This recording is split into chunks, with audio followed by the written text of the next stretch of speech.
back to the overall question of if university is a scam. Looking at data, the median 21 to 30-year-old graduate earned 35% more than the median non-grad in 2007, but only 21% more in 2023, despite having tens of thousands to pay back. And those tens of thousands are just increasing. It's crazy. I think the next debt hike is in like September. There'll be more student loan increases. Is it a scam? A scam is being sold a lie, right?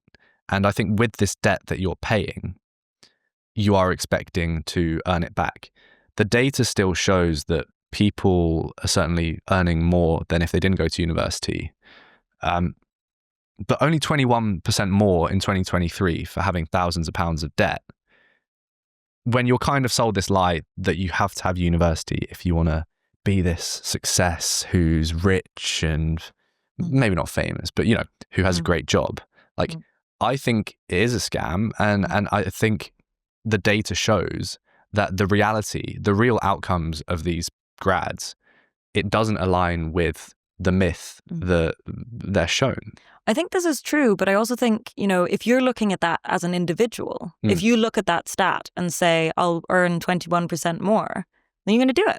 I mean, the problem is that you're right in a kind of broader sense that a lot of people who are now going to university probably don't need to and would be qualified for jobs without that degree, in a kind of practical sense. The problem is that if you are a parent or you are a person who's done with sixth form and you don't want to, you know, work really, really hard. You don't want to become the next, you know, famous person. You don't want any of that. You look at these stats and it is still, on average, a better idea for you to sign up for the course, which doesn't give you the value it used to, and also, you know, will cost you more money. But it's still, you know, for an individual, a thing you should do in a very real sense. And I think this is kind of the rub, is that universities then can, you know, reduce their standards. They can become less of a service, because still that degree, the product you're buying, is still worth more in real terms to your future happiness if you are just the average Joe. I don't know if you it want is that middle class lifestyle that most people, you know, strive for. But you're putting middle class lifestyle and happiness in the same sentence, as if one necessarily follows from the other. I just don't think that's true. And what I would question is if that 21% more pay that realistically you're only getting because certain employers now, they suppose that you have to have a degree to even like get into the filtering mechanism that they use to select people that they interview.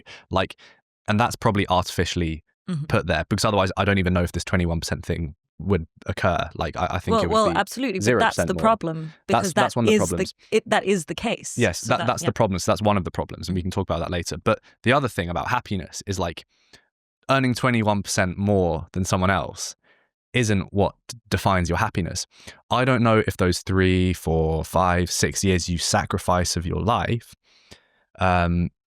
whilst also getting indoctrinated into certain ideologies, whilst getting drunk, setting all of these habits in place, are going to make you happier long term, and then getting funneled into one of these unsatisfactory careers that will guarantee you earn 21% more, rather than actually doing what you truly wanted. And like, another problem I have with university is that people go through university and it's like, okay, this is my uni phase. Like, that's one of the common arguments for going to uni from my friends, over that, you know, they never quote to me, I'm going to earn 21% more. It's like, I want to have my uni socialization days. It's like, A, you can get that socialization outside of university, and B, why do people expect these habits, especially in the culture of Atomic Habits, James Clear, and like all of this self-development stuff, knowing how important habits are, they expect to like have their uni whole phase, hot girl summer, whatever, and like get drunk, be degenerates, and then just snap out of it when they leave.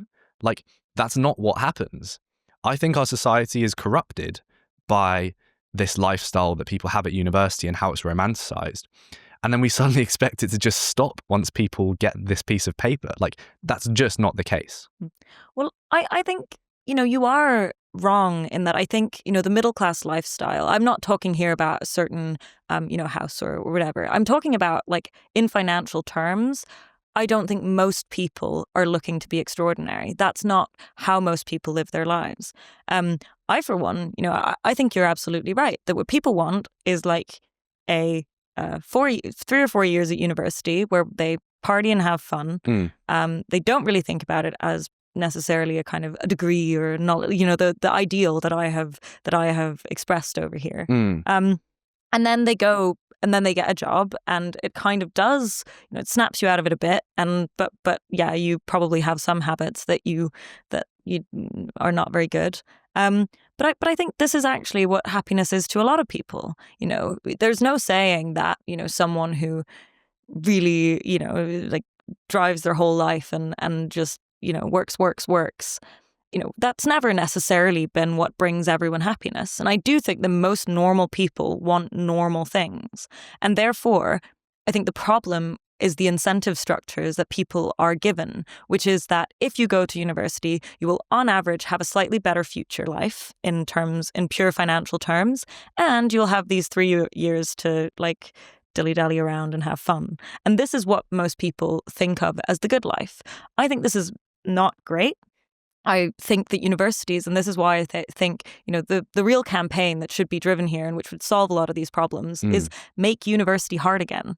That is what we need. We need the university itself to deselect for people who don't actually want or need to be there. And that way, the jobs that, want normal people can no longer maintain that they need these degrees. And this is the real thing. But obviously, if you have universities that are run by bureaucrats and people who are trying to make money, rather than people who care about the academic integrity of the university, then you will have those incentives. And I mean, I don't know the numbers, but it is well known that the administrative side of universities has expanded immensely in the last 20 years. It used to be the case that the people kind of running the university were academics, and they did it kind of begrudgingly for 3 years because someone had to, and they tried to make the administrative bureaucracy side as small as possible.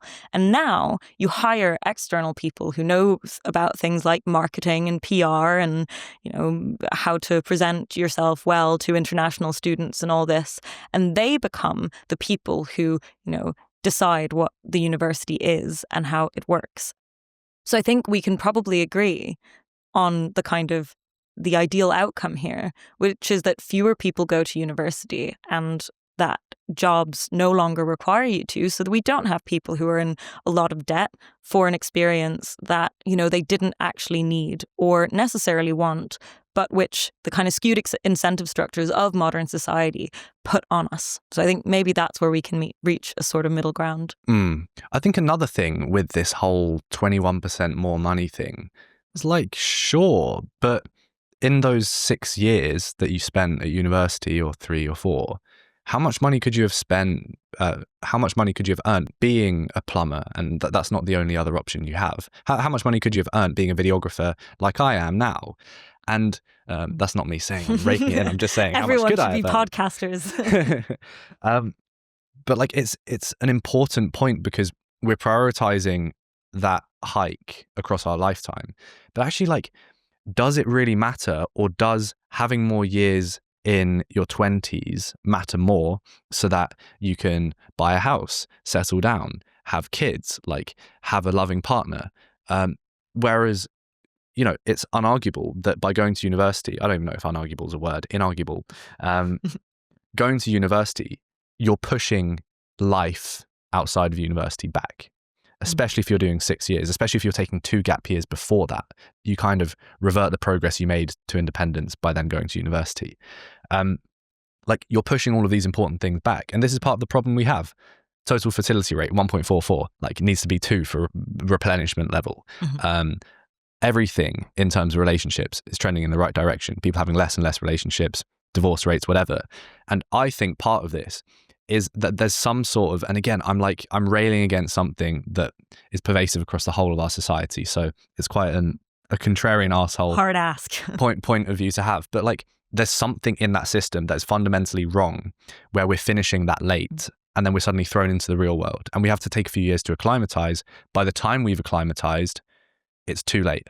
Well, I think this is true. And I think part of what it means that everyone goes to university is a kind of homogenization of kind of everyone's lives. What does that mean? So, the fact that universities are easier on average than they were means that more people are getting the same kind of shit degrees that they can kind of get with very little effort. And I think we've built a society that doesn't really ask for effort for kind of specific things, because everything's put down to a kind of median level where everyone can go along. And this is because we're quite afraid of failure. We're afraid of people kind of getting a bad experience by being kicked out of university or any of these things, and that this will kind of set them back forever. And this then also becomes true, because now if you're a university dropout, unless you're like Mark Zuckerberg, you are unlikely to be a massive success, because the type of person who drops out of university now is like really not good. So the story about someone who drops out of university